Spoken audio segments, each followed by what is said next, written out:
Já ti ukážu. To je moje. Spaj, jak dlouho vydržej, jo? To je moje. Haha, dobře jsi to udělal, ty můj čerte. Kotle máme plné. Skvělá práce, skvělá práce. Jdu je sejmout. Jo. Tak až budete chtít, tak můžete. Řekni. Počkej. Odpal nám to.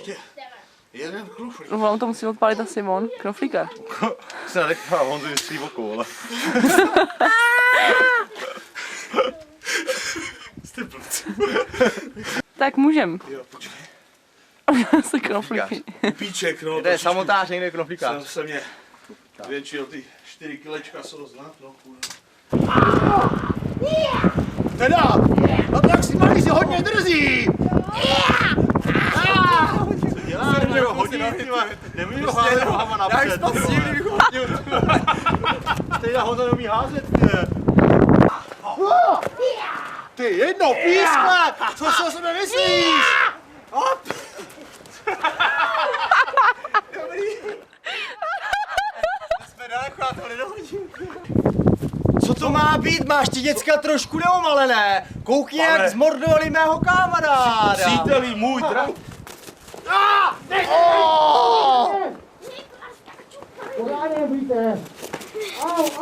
Dejte mu posádky! Ale rychle! No co je toto? Co je to tady za kočičku? Ty vadost. Ne, zůstaňte ležet. Tady se člověk naleží, tyhle. Za kočičku. Začínám promokat.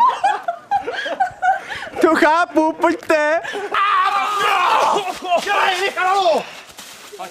Já jdu popřát Karlu IV. K svátku. A dneska není Karla. No jo? Vole! No jo.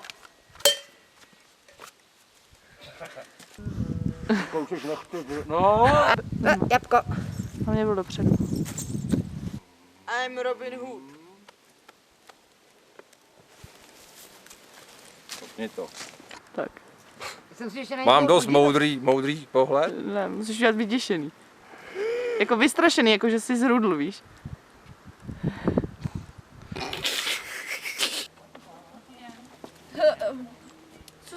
Co si přejete?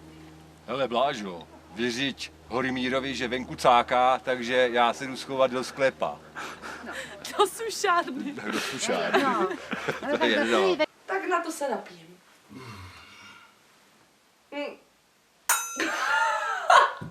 Tak si to můžeš dát znova. Já jsem prostě jízdivý. A ty, proč jsi mě chtěl vlastně zabít? Já jenom venčil svýho psa. No jo, ale v mém obýváku. Ještě jednou, já to nevydržím. Ještě, pardon. No, tak já se teďka musím fakt... Ty, proč jsi vlastně chtěl zabít? Ne, já jsem mluvila ještě znova. A Honzo, ty víc života do toho. Jsem mrtvej.